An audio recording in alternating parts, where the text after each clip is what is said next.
Hey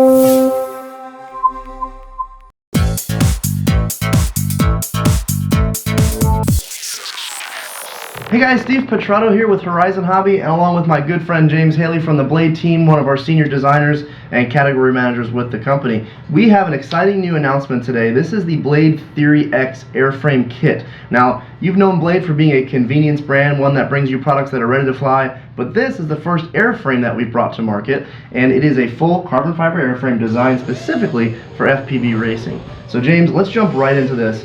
You and I have been working on this for a long time, along with the rest of the team.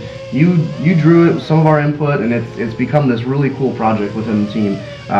I even flew it at the regional qualifiers out in Phoenix a little while ago, and we got third place with it. This frame is very competitive. So let's jump into some of the key features. What are some of your favorite things about this frame? I like that the frame's pretty versatile depending on your skill level to build. I mean, the ESC's going to the arms kind of standard, but being able to stack everything vertically kind of keeps everything centralized and not have a lot of wires hanging out there. The build looks very clean. I know that when I'm flying this, it doesn't really feel top heavy at all. With the battery mounted below, it gives you this very smooth feeling. I never feel like it's an awkward shape. It does look tall, but with the weight, how it's centralized, it doesn't feel it at all. Yep. And the key with if you have a longer frame, when you're going at a 45-degree angle or even higher, when you're going through the gate, you have a very tall presence. Mm-hmm. Having it stacked vertically centralized, you're keeping all that presence still in the same plane, so you're not adding any height to actually going through the gate. Sure. And I need all the help I can get to get through the gates. One of the things I like the most is really the camera tilt on this model. This is an unlimited, really, camera tilt. So talk about kind of how that works. Yeah, so it just mounts on the standoff here. The standoff here, it uses the same standoffs for this tray here, as well as any standoff here across the top. Sure. They're 35mm standoffs. They're a little tall, but the idea there is to allow for any type of video transmitter. Also your skill level of building. So, if you don't have a really condensed, hard soldered setup, you can always, use connectors if you want, and it'll be a little taller, but that way it allows everybody to do something out of the box. If you're really skilled and you want a lower profile like you have here, you can always do a 25 or even a 20mm standoff, keep the height even lower, which will also increase, your durability, and pretty heavy crash. Yeah. So, and also I noticed on the one on the left we have our GoPro Session 3D printed mount. This frame was designed to carry both the GoPro Session and the GoPro Hero 3 and 4, which is kind of a unique thing, I think, because you see X frames like this in the market, and either they're designed for a camera on top and they're kind of heavy, or they're designed for racing with no camera on top. But with this, the way you have this design, it doesn't add any really major weight to the frame, and you can run with or without it, and it doesn't add any extra wind block or force on the model. Yeah, I mean, that's the one thing I always hated, is if you wanted to run like a smaller X frame that was made for merely racing, you couldn't really go record with it, which is always part of the fun, is being able to share what you're doing. Sure. Also, if you wanted to actually go out and just do some freestyle and fly around trees or something, you couldn't really do it and add a camera and have it protected well. Yeah. So what we've done, guys, and this is pretty cool for Blades, first time we've done this, is we've went to Thingiverse. If you're not familiar with Thingiverse.com, it's a great place for free 3D printed CAD files. So James has uploaded the Session mount and also a 3D printed skirt, right, that goes around the bottom of the frame to protect your electronics from dirt, grass. As you can see, there's plenty of grass on these as we were racing them recently.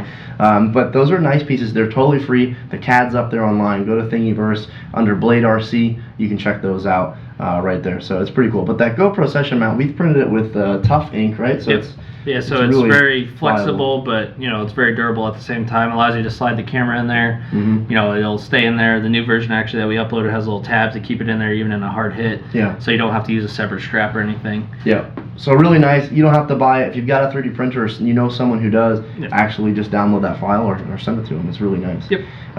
So again, this model was designed for competitive FPV racing or really just fun flying if you're just into building. And it fits the standard flight controller, so Naze, SPF3, Lux, KISS flight controller, all those different ones, along with any size VTX. We run a 200 milliwatt. I think we've been running our Spectrum VTX in these, and they do have a 90-degree. I'm going to spin this model around so you can see it here, but we've got a hole in the carbon back here for a 90-degree SMA.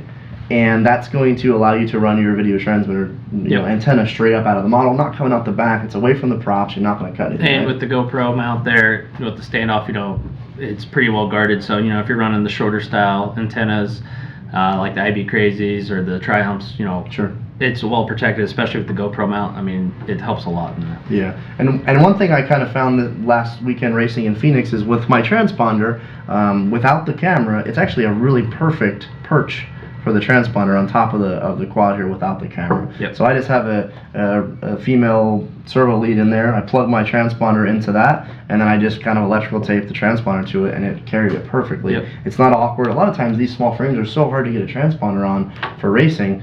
This one it's kind of an all-purpose. Those little ears, I like to call them, really help a lot in just mounting everything else. Yeah, it makes it a nice platform to use for anything. Yeah. Tell me about the carbon. So what kind of thickness and durability? That's a big thing. Yep. So we're using just standard 4mm carbon on the main frame for the center section there. Working out really well for us. Obviously, if you crash hard enough, anything can break. But in a race scenario, we're having really good luck with it.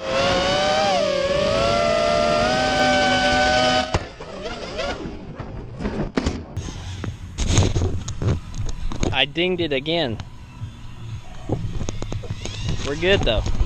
It's got your standard mounting bolts for your flight control, as well as the bolts out there for the center section. It'll accept 16 or 19mm motors. They're all slotted, so you can rotate your motor however you need to get the wires down there. On the 5-inch version, we're running mainly 20 amp ESCs, so the new Blade version, ready-mades, anything will pretty much fit on there pretty well. And obviously just tape or electrical tape, kind of the standard. Yeah, the standard race quad build kit always includes some electrical tape. If you don't need electrical tape, I got it. Then the top center section is actually the two camera side plates are 2mm carbon. We actually originally had a cool logo in there, didn't work out, broke really quickly, so it's a solid piece, and having really good luck with that. It's just got tabs that lock into this center section here. There's no left or right, so you have a nut with a screw, and that'll sit just like that. Yeah. Standoff. And that design has been used in the past in other models, and I think we really kind of nailed it down where it's a tight fit, it's thick carbon on thick carbon, and with it all bolted together, that thing is rigid. I mean, it's very, very strong. Yeah, we the first version, actually, kind of one of the prototypes, had a little bit looser tolerances, and you could pull the carbon out really easily. So we tightened up everything. It's actually a little bit of a struggle to get it together, but once you have it together, we're having really good luck with it. Same thing with this bottom section. One thing to note is if you're, where your antenna comes out on your SMA, on your VTX, you can run it this way or you can run it that way, depending on which way. And same thing with the XT60 connector there. So if you have the PDB, which way your positive and negative come out on your PDB, you can always switch the frame. So that way your wires aren't crossing, you can have them as short as possible. One thing to note here on the camera mount, that's your mount for your camera, so it does use the ring on the lens, which makes it universal for all the cameras out there.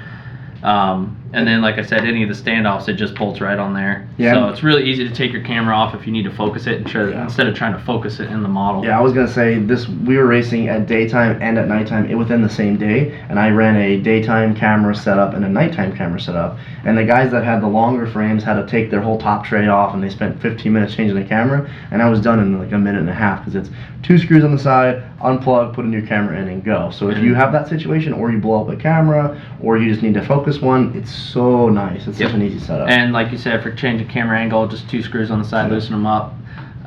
Or if you don't even want to change your camera angle, if you're really particular and have it the way you set, you can just take the 2 screws right off the front and have it, another camera with those mounts already on there, and be able to swap it. Yeah, and I prefer the 2.1 lens. I know you prefer the 2.8 lens. I like to run a higher camera angle because the 2.1 you can see a lot more. So you've got the range. I mean, I can run 60 degrees of camera angle or more if I wanted to, and it runs it just fine. And the power system on board these things these days, as you guys know, is just insane. So this frame handles it very well. It's nice. So is there anything else that we missed here? I don't think so. I think that's it, guys. This is one of the coolest frames that I've had the pleasure of working on with James, and I'm glad that we're able to bring it to market under Blade, through Horizon, through all of our dealers. So you guys will see it in store soon. Thanks for watching, guys. Have a good one. Thanks, guys. Take care.